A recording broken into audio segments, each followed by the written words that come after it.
Another mistake people make time and time again is that after they've found success, they feel they still owe something to the place that they came from.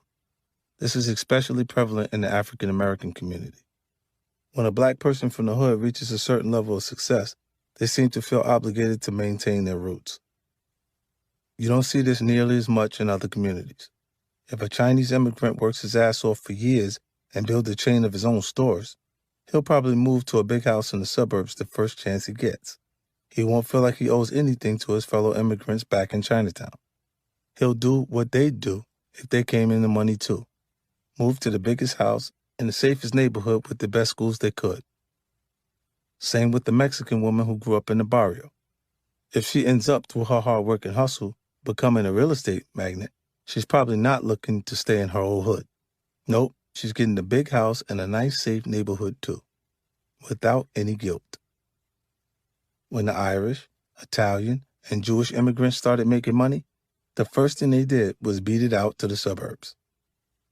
It seemed like it's only in the African American community that we have a hard time walking away from our struggle.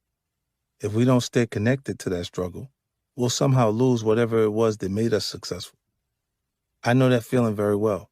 Being afraid to cut the umbilical cord to the hood is why I bought Mike Tyson's place.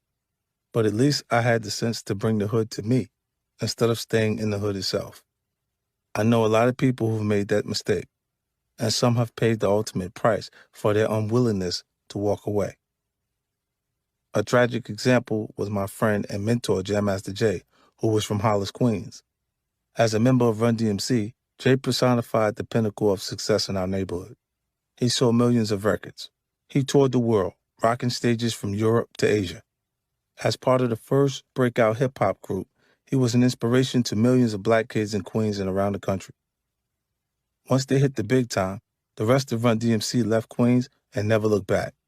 Rev Run and DMC went to Jersey, and their manager, Russell Simmons, set up shop in Manhattan. But Jay stayed in Queens his entire life. He opened a recording studio in Jamaica, where he taught aspiring local rappers, myself included, the finer points of constructing a song. It seems like a great story. Local DJ becomes famous, tours the world, and comes back to his old stomping grounds to share his gift with the next generation. In reality, it was a death sentence.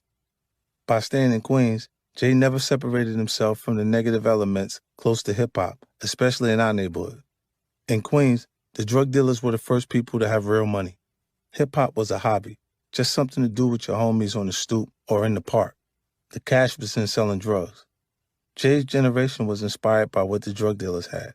Nice clothes, fly cars, and beautiful women on their arms. The peak coats and Godfather hats that Jay helped make famous with Run DMC, that's what he saw the dealers wearing. Same with the gold chains Run DMC and later LL Cool J helped popularize.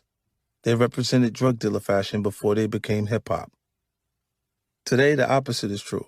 Rappers can make way more money than drug dealers, thanks in no small part to the path of early pioneers like Jam Master Jay helped blaze. Jay's mistake was he didn't keep moving forward. If he followed Run, Russell, and DMC to Jersey, Long Island, or Manhattan, I have no doubt he'd still be alive today. Instead, he stayed too close to the wrong kind of people. People who not only didn't have his best interests at heart, but were actually jealous of his fame and success. They didn't celebrate him for staying in the neighborhood and mentoring aspiring MCs. They actually hated him for it. By staying around folks like that, he made it inevitable for sucker shit to happen.